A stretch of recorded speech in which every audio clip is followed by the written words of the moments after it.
नमस्कार, मैं आपका स्वागत करता हूँ विष्णुकांत मिश्रा की टीचर।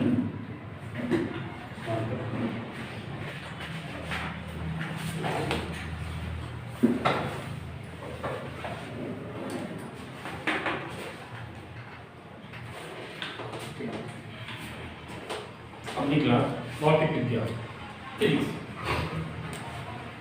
अब पहले बात तो यही आती है कि इसको कहते किसको होंगे भौतिक विज्ञान, है ना।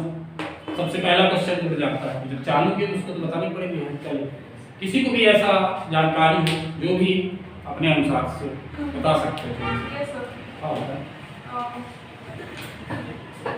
भौतिक विज्ञान विज्ञान की वह शाखा जिसमें पदार्थ और ऊर्जा की पारस्परिक क्रियाओं का अध्ययन किया जाता है, वो होता है भौतिक विज्ञान।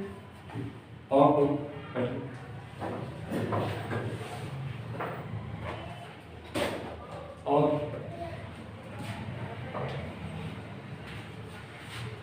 बस जैसे मान लीजिए मैं विज्ञान की परिभाषा पूछूं तो ये तो सबसे बनती होगी, 90% बनती, बता सकती हैं आप? नहीं, विज्ञान की, और जिसके अंतर्गत हम जीव जंतु कहते हैं। और ऐसा कोई भी काम जो वैज्ञानिक तरीके से नए तरीके से करना क्या है। देखिए 10वीं की एनसीईआरटी बुक में बैठिए, उसमें डायरेक्ट पहली परिभाषा लिखी हुई है विज्ञान की, प्रकृति में फैले हुए क्रमबद्ध ज्ञान को विज्ञान कहा जाता है। सिंपल से शब्दों में, प्रकृति में फैले हुए क्रमबद्ध ज्ञान को क्या कहा जाता है? विज्ञान। ये मैं भौतिकी की नहीं बता रहा, ये विज्ञान की बता रहा हूं, मैं तो भौतिकी तो चल ही रहा। ठीक, अब पहले अपन ये समझते हैं कि ये भौतिक विज्ञान आया तो ये कहलाएगा क्या, किसका शब्द होगा? तो ये किसका शब्द है? ग्रीक भाषा का शब्द। किसका शब्द? ग्रीक भाषा का। दूसरे नंबर, अब इसका अर्थ क्या है भौतिक विज्ञान?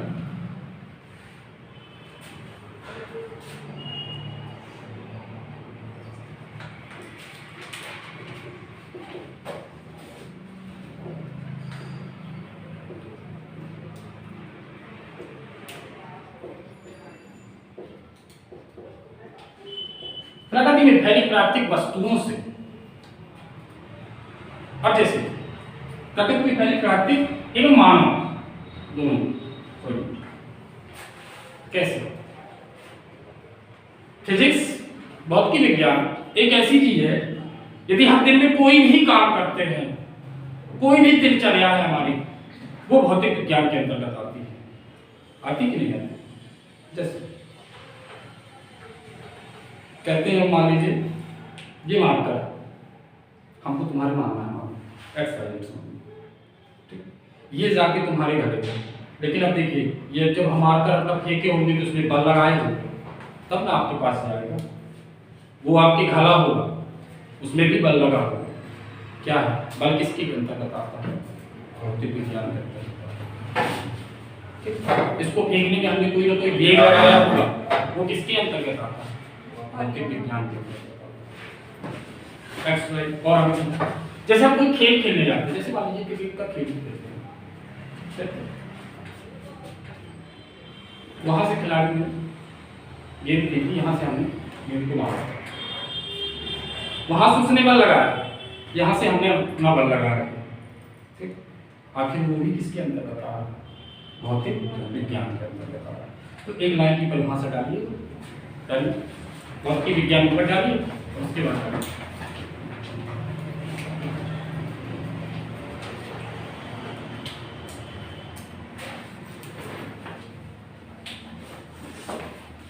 यह एक ग्रीक भाषा का शब्द है। पहला नंबर पॉइंट, फैक्ट डालना ओनली, विस्तृत अपन को नहीं लिखना, फैक्ट। क्यों? क्योंकि अपने में वो तो स्वाभाविक है, आपके सामने 4 ऑप्शन रहेंगे, एक में टिक मारना है। हिंदी का है, संस्कृत का है, अंग्रेजी का है, गणित का है, इनमें से किसी का नहीं है। यदि ग्रीक मिल रहा है तो टिक मारेंगे, नहीं मिल रहा है भैया किसी का नहीं। ठीक है, जिसका संबंध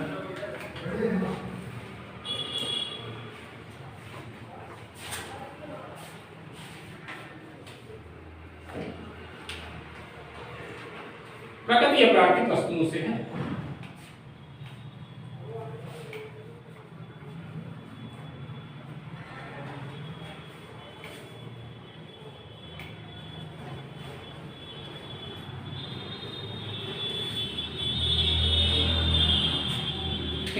अब जानिए भौतिक विज्ञान, हेडिंग करिए।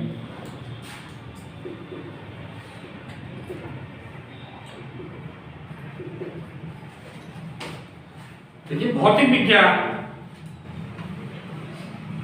भौतिक विज्ञान लिखना है। भौतिक विज्ञान, ये तो आपकी हेडिंग हुई, फिर आगे लिखना भौतिक विज्ञान। विज्ञान की वह शाखा है,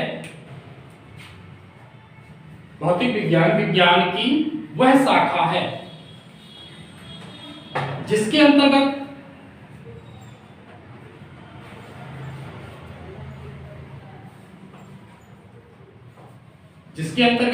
प्रकृति या प्राकृतिक वस्तुओं के मूलभूत नियमों का अध्ययन करते हैं।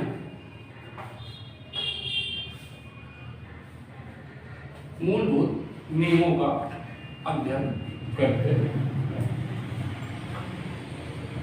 कोई दिक्कत समझ में आया?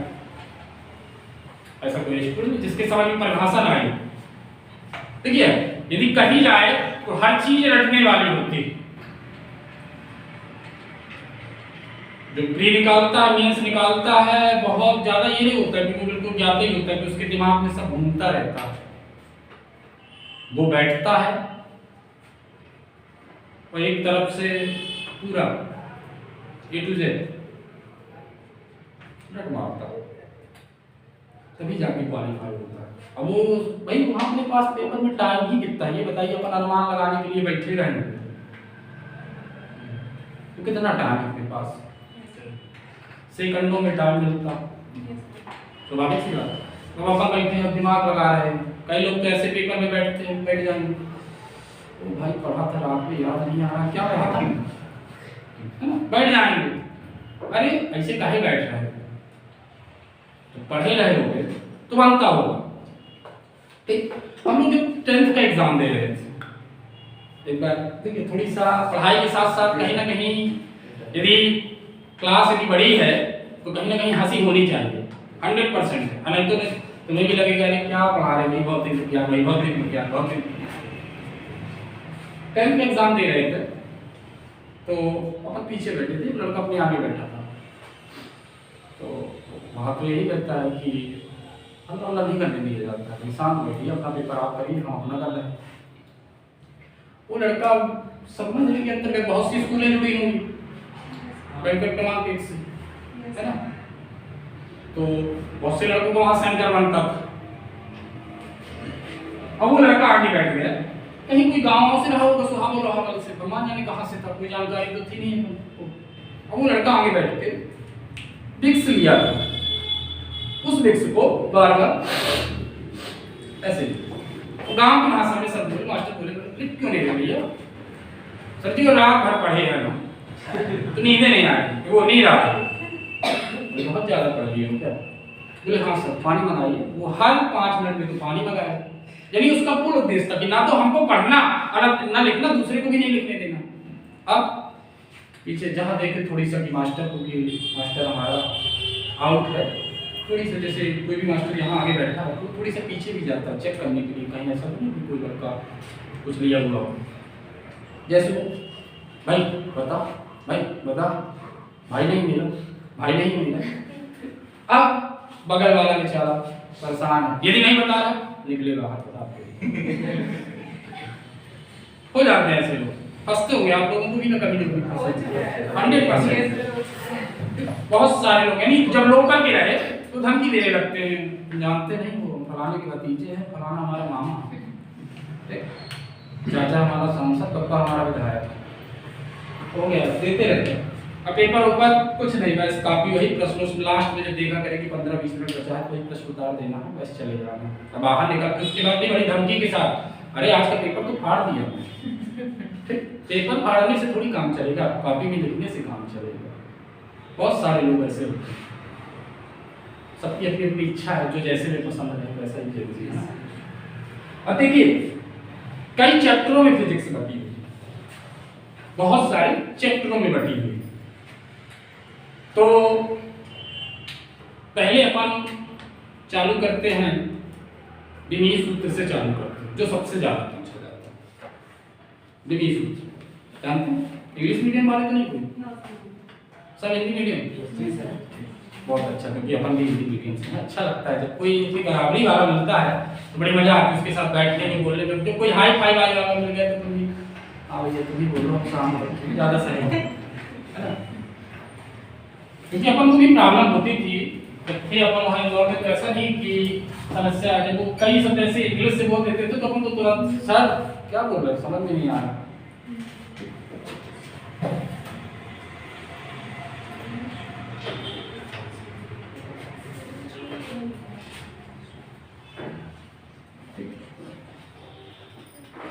चैप्टर फर्स्ट डाल लीजिए तो कोई दिक्कत नहीं, क्योंकि एक चैप्टर का दूसरे चैप्टर से कोई संबंध नहीं है। ये 11वीं की फिजिक्स नहीं है जिसका एक चैप्टर से कोई दूसरे चैप्टर के संबंध हो। यहाँ सब अलग अलग है। यहाँ हमको कुछ पढ़ना, अगले वाले को कुछ पढ़ना, आगे वाले को कुछ पढ़ना, थोड़ी बहुत चीजें ना कहिए मिल जाए। बाकी हम जो विमीय सूत्र में पढ़ेंगे वो गति के नियमों में पढ़ेंगे, कहीं ना कहीं किसी चीज में आएगा, लेकिन छोटी चीज में आएगा। अब ऐसा नहीं कि आपको गति के नियम पढ़ रहे हैं विमीय सूत्र पूरा होता है। तो विमीय सूत्र डाले आप।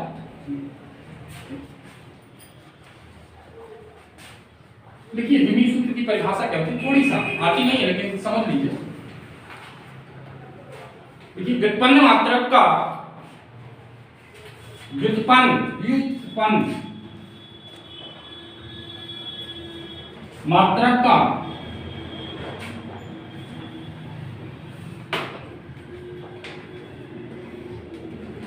व्युत्पन्न मात्रक का मूल मात्रक से संबंध बताने वाले सूत्र क्या कहलाते हैं? विमीय सूत्र कहलाते हैं। व्युत्पन्न मात्रक का मूल मात्रक से संबंध बताने वाले सूत्र क्या कहलाते हैं?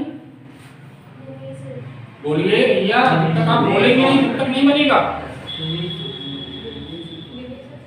जो दिखता है वही दिखता है, स्वाभाविक सी बात है। आज खान सर क्यों पॉपुलर है? वो यदि सोचे होते कि मुझे YouTube में जाना है, मैं अपनी भाषा को बहुत कंट्रोल करके बोलूं, गांव के शब्दों को यूज ना करूं, तो आज वो इतने ज्यादा विख्यात ना होते। सर डिफिनीशन रिपीट कर दीजिए। व्युत्पन्न मात्रक का मूल मात्रक से संबंध है बताने वाले सूत्र विमीय सूत्र कहलाते हैं। ठीक, डिफिनीशन का तो सॉरी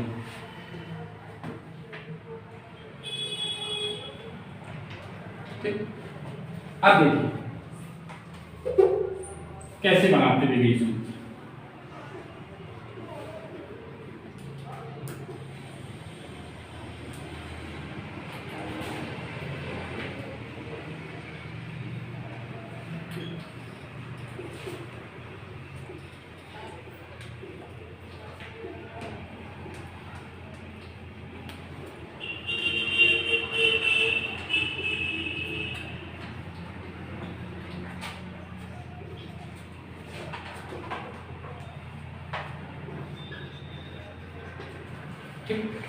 समझिए थोड़ी सी, अरे कभी लिखने की जरूरत नहीं, मैं बहुत पहले समझाऊंगा, बात करने के बाद चिंता नहीं करें। द्रव्यमान, लंबाई, चौड़ाई, ऊंचाई, विस्थापन, दूरी, ठीक, और समय, तीन चीजों से मिलकर किसी भी चीज का विमीय सूत्र बनता है। कैसे? द्रव्यमान क्या कहलाता है, कोई बता सकता है? किसी वस्तु का भार। हाँ बोल सकते। और नो नो नो आयतन नहीं बोल सकते, आयतन नहीं, भार बोल सकते। स्थान जो है। हाँ। किसी भी वस्तु में, प्रॉपर परिभाषा की बात की जाए, किसी भी वस्तु में निहित पदार्थ की मात्रा वो क्या कहलाती है? द्रव्यमान कहलाती है। जैसे ये मार्कर है, इसमें इंक पदार्थ का काम कर रही है, कर रही कि नहीं कर रही? तो उसमें वो डालेंगे तभी तो चलेगी। जब तुम खाना खाओगे तभी ना तुम्हारा शरीर काम करेगा। कि जबरदस्ती उपासे रहेगा वो बोले यार बढ़िया देवी माता की कृपा है पर 9 दिन रह गए थे। ठीक, 9वें से जैसे दिन 10वें दिन लगता है तुम खाना खाते फिर लगता है आराम से सो लेते हैं, बहुत हो गया व्रत बहुत पूजा पाठ हो गई। ठीक, तो द्रव्यमान कहना तो भार बोल सकते हैं किसी वस्तु का भार। तो किसी भी वस्तु में निहित पदार्थ की मात्रा क्या कहलाती है? द्रव्यमान। अभी ये सब अपन आगे चीज पढ़ेंगे, अभी तो अपन समझने के लिए थी। अब लंबाई, लेंथ, अब उसकी क्या परिभाषा बताएं, चौड़ाई, ऊंचाई और विस्थापन दूरी। अब विस्थापन दूरी की समझते हैं। लंबाई चौड़ाई ऊंचाई तो नॉर्मल से सब बात जानते हैं ना, कोई नहीं जानता कि लंबाई चौड़ाई ऊंचाई। अरे बहुत पढ़े होंगे यार 10वीं तक मास्टर तुम लोगों के काम से भी पढ़ा रहे हो पर लंबाई चौड़ाई ऊंचाई इसके बगैर कोई करते ही नहीं है ना। आयत का क्षेत्रफल, आयत का परिमाण। अब ये धरती के जो शब्द विस्थापन, विस्थापन किसे कहते होंगे? दो निश्चित बिंदुओं के बीच न्यूनतम दूरी जो दूरी मतलब किसी वस्तु के एक स्थान के बिंदु शुरू के बिंदु से और अंतिम के बिंदु के बीच की दूरी को दूरी कहते हैं। दूरी कहते हैं। लंबाई ये रुक जाइए ये यही शब्द होता है, ऐसा भी पकड़ा जाता है। बोलते अपन सही अपने अनुसार एक बिंदु से दूसरे बिंदु के बीच की दूरी कहलाती है। ये गलत भाई। जब हम दूरी पूछ रहे तो वो कैसे आ जाएगी दूरी? ठीक, विस्थापन क्या कहलाता है? जो आपने परिभाषा बोली सही, लेकिन मैं अपने अनुसार परिभाषा बताता हूं। जैसे ये वस्तु है, समझिए, अब ये यहाँ रखी थी, मान लीजिए यहाँ रखी थी, मैंने इसको खसका के यहाँ रख दिया। ये पहले यहाँ थी, अब कहाँ पहुंच गई? दूसरी जगह पहुंच गई, एक बिंदु से दूसरे बिंदु पर। यानी अपने स्थान से क्या हो रही? विस्थापन का सीधा मतलब विस्थापित होना, हटना, वो क्या कहलाता है? विस्थापन कहलाता है। अब दूरी, ये वस्तु यहाँ से यहाँ तक चली, यानी उसने पथ में लंबाई तय की, वो क्या कहलाई? दूरी। ये नहीं बोल देंगे अपन कि जो पथ में दूरी तय की वो दूरी कहलाती, जो पथ में वो लंबाई तय करती है वो क्या कहलाएगी? दूरी कहलाएगी। ठीक है, बात समझ लिखेंगे अपनी सब्जेक्ट की परिभाषा, लेकिन अभी नहीं, समय आने ज्यादा प्रसार होने के लिए। अब समय तो सबको पता होगा, मेरा टाइम आ ये तो सबको पता है। कोई डांट भी दिए तो होगा, मैं बताऊंगा मेरा भी समय आ रहा है, कोई दिक्कत नहीं, अच्छी बात है। अब द्रव्यमान को कैसे डिनोट करते हो? अरे वो तो ऐसा ही मात्रा होता नहीं है, कोई काम मानते हैं, है ना? अब देखिए, लंबाई लेंथ होती है, चौड़ाई ब्रेथ होती है, ऊंचाई हाइट होती है, ऐसा। लेकिन सभी को यदि डिनोट किया जाएगा तो कहीं से विमीय सूत्र में डिनोट किया जाएगा। विमीय सूत्र मिलकर कितनी चीजों से बनता है? 3 चीजों से, M, N, T से। इतनी 3 चीजों पे हर चीज कब लिखते हैं? विमीय सूत्र बन जाता है। ठीक, तो ऐसे ही उतार लीजिए आप, फिर इसके बाद बता।